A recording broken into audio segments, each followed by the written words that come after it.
Hello people, welcome back to my YouTube channel. আমি অঙ্কন চক্রবর্তী। আমি আজকে আপনাদের সামনে হাজির হয়েছি আবার একটা নতুন ব্লগ নিয়ে।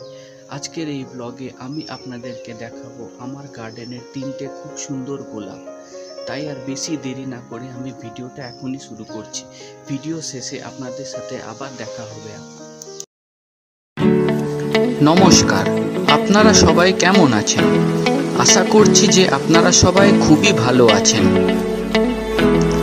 আপনারা হয়তো ভাবেন যে গোলাপ ফুল ফোটানো খুবই কঠিন কাজ, কিন্তু সেটা একদমই ঠিক কথা নয়। আজকে আমি যে আপনাদেরকে টিপসগুলো দেব, সেগুলো যদি আপনারা ফলো করে চলেন, তাহলে আপনারাও খুব সুন্দর সুন্দর গোলাপ ফুল ফোটাতে পারবেন। টিপস নাম্বার 1, গোলাপ গাছ রোদ চায়। গোলাপ গাছে মিনিমাম 6 ঘন্টা রোদ দরকার। তাই আপনার বাড়ির যেখানে খুব সুন্দর রোদ আসে, সেইখানেই গোলাপের টবগুলোকে রাখবেন। টিপস নাম্বার 2, গোলাপ গাছ যদি আপনারা টবে করেন, তাহলে সেই টবের জল নিকাশি ব্যবস্থা যেন খুব ভালো হয়, এই জিনিসটা আপনাদেরকে খেয়াল রাখতেই হবে। টিপস নাম্বার 3, গোলাপ গাছে জৈব সার প্রয়োগ করবেন আপনারা। টিপস নাম্বার 4, গোলাপ গাছে জল দেওয়ার আগে আপনারা দেখে নেবেন গোলাপ গাছের মাটি ভেজা আছে কিনা। যদি ভেজা থাকে তাহলে একদমই জল দেবেন না। গোলাপ গাছে জল দেওয়ার সময় খেয়াল রাখবেন জলটা যেন ডাইরেক্টলি মাটিতে পড়ছে। টিপস নাম্বার 6, গোলাপ গাছে কিন্তু খুবই পোকা লাগে, তাই আপনাদেরকে সবসময় খেয়াল রাখতে হবে। আপনাদেরকে মাঝে মধ্যেই দেখতে হবে যে গোলাপ গাছে পোকা লেগেছে কিনা।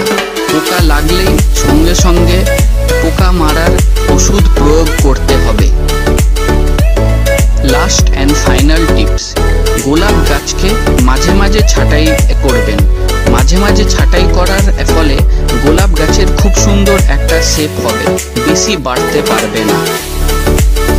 আমি আশা করছি যে আমার দেওয়া টিপসগুলো আপনাদেরকে গোলাপ গাছে খুব সুন্দর সুন্দর গোলাপ ফুল ফোটাতে খুবই সাহায্য করবে।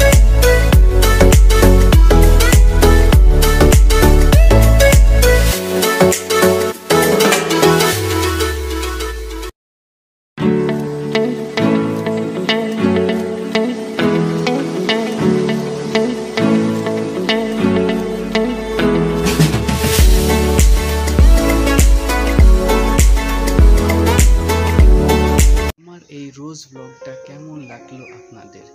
যদি আমার এই ব্লগটা ভালো লেগে থাকে, তাহলে please like, share and subscribe করবেন আমার চ্যানেলকে। আর যদি কোনো ভ্যালুয়েবল অ্যাডভাইস দেওয়া থাকে, তাহলে কমেন্ট বক্সে অবশ্যই জানাবেন। Till then, bye bye, see you soon, stay healthy and stay safe.